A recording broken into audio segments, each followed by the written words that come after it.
Alright, when you're talking about Ohio punk, let alone Ohio horror punk, there's a few bands that come to mind. And one of the most gnarly fucking bands on the planet are the Jackalopes. And we're talking about some white trash monsters tonight on the Midnight Chamber. Jackalopes. Reverend Chad Wells and his posse of complete and utter maniacs. The band, damn, they are legendary in Ohio. Especially just Ohio punk, Ohio trash rock. If you know anything about Ohio rock and roll, we've got a very particular sound to the rawness. I mean, you've got pedigrees of Rocket from the Tomb, the Dead Boys, Per Ubu, Aldo's Cleveland. Then you move down to Columbus and you've got the Whiteouts, you've got New Bomb Turks, you've got Gone. Then Dayton, you've got Legbone, you've got the Jackalopes. And Cincinnati's got that whole thing going on. The Vladimirs, the Reanimated, to a lesser extent Pagan Holiday, and it's mostly was at one point the Reanimated, but that's beside the point. Point being is that Ohio has this raw grittiness, and the Jackalopes seem to just grab that raw grittiness by the nuts and dip it in a cemetery bath and then throw it into a case of Budweiser. This EP, which I believe might have been their very first, it was originally recorded in 1999 and released in 1999. I don't know if it was originally released on 7-inch then or if it was just released on CDR. I'm not sure. But yeah, White Trash Monsters EP. I mean, 6 really, really kick-ass songs. Redneck Zombies, Mama Saw a Martian, Rot Gut, I Want a Beer Sandwich, Drive-In Saturday Night, and King of Beers. I mean, there is not much more to say about this record than that. The Jackalopes didn't really tour a whole lot. Played regionally.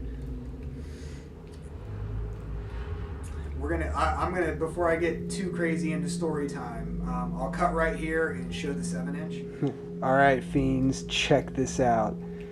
Okay, Chad Wells is also a tattoo artist, a damned fine one, and he does all the Jackalopes artwork. I just look at that freaking crazy ass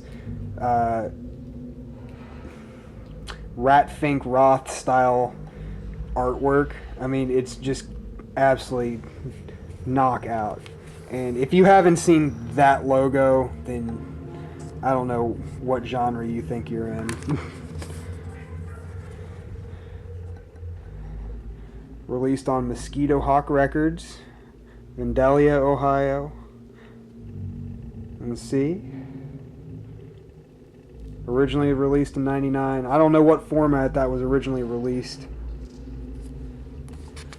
And then, even more iconic is that logo.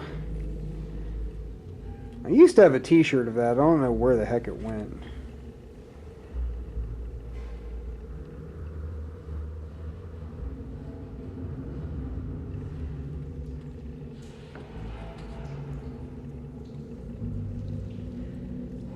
So such a cool fucking logo.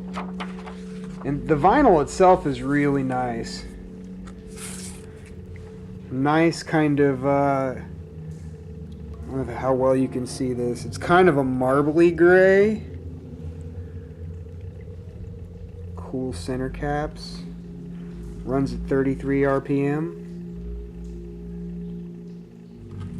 Alright. So, the EP is, it doesn't even do the band justice, but it was a hell of a foot forward. I think the band started in the late 90s. So that coming out in 99 is a real kick to the teeth. It has nothing on Jacksploitation, but that's for a different video, and that's a whole other thing. I have story like I got that particular. I found out about the Jackalopes. I bought that album, Jacksploitation, at my first Blitzkid show, along with Mr. Monster's first record. I mean, you couldn't have come out of a show with anything better. I mean, I came out with Blitzkid Records, Mr. Monster, and the Jackalopes. Just absolutely killer lineup. But this particular EP I also bought at a show. In the, I'm going to say summer of 2000, it would have been 2005, right after this was released. This is dated 2005. It says originally recorded and released in 1999, so I'm just going to go off the cuff and say this is a repress. But that first, I've never seen a first press, and I'm the one who's done 80% of the updates on the Jackalopes Discogs page off of just what I have. This EP was the one thing in the system. So, myself and my friend Haley were out. We had gone to a Blitzkid Crypt Keeper 5 Jackalopes show in Dayton. There was this really cool club called Elbows. Man, I miss those days. Really good shows there. I mean, we saw some iconic shows at that fucking club. Stuff that you could only dream about. I mean, it was, every 3 weeks there was a sweet horror show going on. So we had gone to a show in Dayton, and then we flipped around the next night and went to Indianapolis. It was our first real venture to a proper out-of-state show, following this particular scene, that is. And it was in Indianapolis at a place called Bubba's Bowling. It was a fucking run-down ass old bowling alley, which was beyond bizarre. I'd been going to shows for years, but I was always way too fucking scared. This was a pivotal night for me. I mean, it set the mood for like the next 10 years of my life. I think I was 24 at the time. Not quite 25, but I was 24. And I remember we showed up, and we thought we were going to be late for the show, but we didn't even factor in the time change. So we ended up showing up like an hour early. And of course, we were waiting on Blitzkid to show up because we were friends with them. Haley was from TB's hometown, or at least really close to it. She was close to it. West Virginia's got a lot of little tiny micro dot towns, just little dug in places. So we show up, see the guys, and we were all becoming fast friends because we saw each other like every 2 or 3 weeks, 4 weeks. I mean, all these bands were playing Ohio as much as humanly possible because there were shows. People were starting to come to shows. I have a videotape in 2004 of an Elbows show where it's a Blitzkid show and there's like 15 people in the crowd. Can you imagine that shit these days? The last show I remember them playing here, it was a 300-person club, just completely jam-packed. I mean, the place was filled to the brim. That's not the way it was in the beginning. And by the time I started going to their shows, they were 5 or 6 years into the whole thing. They ended up running for 15 years or something like that. So I got a good majority of the ride, but I digress. So this show, Bubba's Bowling, I don't remember there being a local band. I'm pretty sure it was just the Jackalopes, Crypt Keeper 5, and Blitzkid. Blitzkid was headlining. Well, we finally got into the venue, and everybody was buying merch, and I remember Haley and I had been dicking around like a couple weeks before, and she had taken a picture of me in a fishnet shirt, which is all kinds of hilarious. And at that show, Tracy TB they had gotten Blitzkid thongs made, and they were selling those, and he was fucking around with me. He's like, "You should get one of these songs to go with that fishnet shirt." And I remember, like, not even 2 minutes after that, I walked over to Chad Wells, the lead singer of the Jackalopes, and bought this 45. And I might have bought other stuff that evening. I don't quite remember. But this, I remember very vividly buying this at that show, which was really cool. And then later that night, the Jackalopes absolutely annihilated on stage as always. There was no stage. Let's be real about this. It's a bowling alley. Honestly, some of the best horror punk shows I've ever seen had no stage. I mean, the crowd is like in your face, and people are just singing in your face.